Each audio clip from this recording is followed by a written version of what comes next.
All right, so in our journey towards clarity, we've looked at clarity on vision and mission, we've looked at clarity on planning and purpose, and now we're going to look at what it looks like to have clarity on a meeting by meeting basis, looking at agendas and how we can build greater value and fruitfulness into the time that we're spending as a servant leader team. And we're doing that with these previous topics in mind. We want our vision and mission to go forward because of what we do in our meetings. So our agenda needs to reflect that. We want to be consistent with the clarity that we've made in terms of our purposes and planning, and we want our agenda to provide celebration of things that we're achieving and also accountability for milestones and targets that we've set. And so as we think about our agenda, the first thing that we need to make sure is a part of what we're planning is prayer. And when it comes to prayer, often we do a little prayer at the beginning and a little prayer at the end, but I'd encourage you to think about prayer that it gives space for discernment, for reflection, even for prophetic words to come, and that we pray at the beginning and we pray during, maybe pausing where there are significant decisions to make or moments of reflection that are needed, and that we pray at the end. And that at least one of those times would be a reasonably long time that has a bit of freedom around allowing the Lord to speak and not just us. So prayer being a really important a part of our agenda and planning for time for it to happen. Secondly, I really encourage you to look at inverting your agenda. And what I mean by that is bringing the vision and mission and the strategic planning that you've done to the top of your agenda. So I strongly recommend you don't take apologies, you just do that as a written basis, you don't do matters arising, you don't do confirmation of the minutes, you do all of that stuff at the end. Take the 5 minutes that really deserves and do it at the end. Start your meeting after prayer with a focus on your vision plan, the strategy that you are playing out as a local church. And that can take many different forms, but make sure that you're prioritizing a decent amount of time to the celebration of what God is doing. So that's reporting and celebrating and identifying things that you've achieved, but also accountability, making sure that it's clear where things aren't being done and what remedial action you're suggesting or determining will be a part of making sure those things get back on track. A lot of our work in the strategic space, in the vision space, is a dance between celebration and accountability. Celebrating where we see fruitfulness, but being accountable for our faithfulness and seeing the fruitfulness and faithfulness play out together.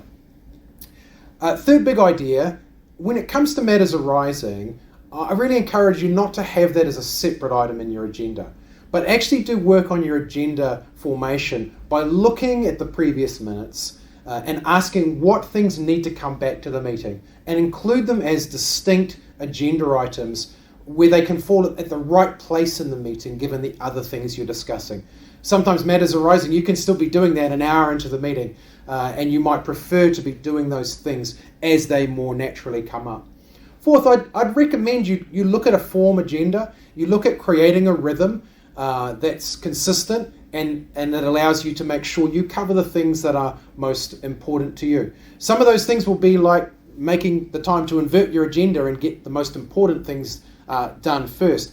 Other things will be making sure that you include things that you need to include. For example, there should always be a section on risk management. And if you have a form agenda, then that allows you to make sure you pay attention to that, notify any health and safety issues, and make sure that happens every meeting rather than remembering on the way home in the car.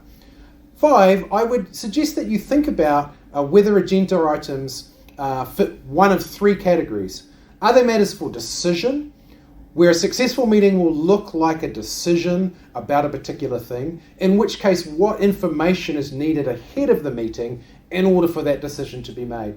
So often we move into a meeting space, we want to make decisions, but we find out we don't have enough information to make decisions. So if something is for decision, make sure the meeting is well informed, even in writing before the meeting, so that a decision can be made rather than deferred.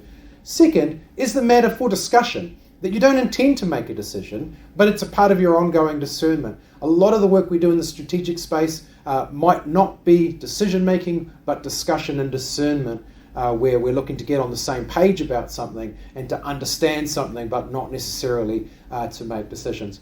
Third area is to consider whether some things are for update purposes only. And so I think it's perfectly valid in an agenda to indicate an item, an update is being provided. I recommend that whenever it's an update, it be in writing. That could be in the agenda itself, so that everybody is informed, they understand what has happened. But unless there are questions about that item, then that item is going to be taken as read. It's there for information only. It's an update, and not every update needs to burn time in your agenda. You might be getting the sense that what I'm trying to encourage you to do is to preserve as much time as possible for prayer and for the strategic discussion, and to stop time leaking into a lot of admin and unnecessary discussion that isn't actually taking you forward towards your vision and mission. So a lot of this agenda management is around those goals. Finally, and this is really important, get your focus where you want it to be and need it to be for your local church.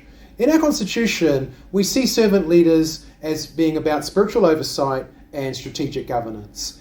But in some of our churches, the servant leaders are also doing quite a lot of operational decision making. It's really important that you understand what your servant leaders needs to achieve. If you're a larger church with a servant leader group as well as a layer of ministry leaders and staff, then you'll want your servant leaders to really stick to governance, to oversight, to looking at outcomes and managing the strategic plan outcomes rather than doing a lot of detailed planning. If you're a smaller group and at this point you need to have that governance function and that operations, that doing function in one group, that's fine. That's often how it is for the life cycle of churches. Then you need to, you allow yourself to do that work, but also remember that if you have to have detailed discussions on every point, you won't get through the load that a meeting like that will take. So you might want to consider appointing work groups to do the work on certain tasks, to make sure that you delegate to leaders to do the work and bring recommendations back. If the servant leaders only becomes a working group, then it will ultimately begin to neglect spiritual oversight and strategic governance, and you'll find that you have meetings that are running for 4 or 5 hours. And if you're doing that, then your effectiveness will decrease as time goes on. So getting that focus really clear, we would love for our churches to be moving their servant leaders towards being bodies that are about spiritual oversight and strategic governance, and to be delegating operational matters to leaders, pastors, and work groups and teams who have the ability, and you can trust them to do the detailed work on your strategy. The last part of this section on clarity is to make sure that what we decide and discuss in our updates, that we capture them. So if an update has been made in the agenda, it can simply be translated over into your minutes. If a decision has been made, it can be accurately and succinctly described in the minutes. You might even agree on the terms of that in your meeting if it's a particularly difficult issue. I recommend that you keep your minutes to your decisions and your updates. And if you've had a long discussion, you record the conclusions of that discussion rather than the blow by blow. Jack said, Sione said, Lucy said. Try to agree on your conclusions, and if it means that you take time to say, I think we're agreed on these 4 or 5 ideas, then you can record those. Or another option is to have a record of your discussion as an appendix to your minutes.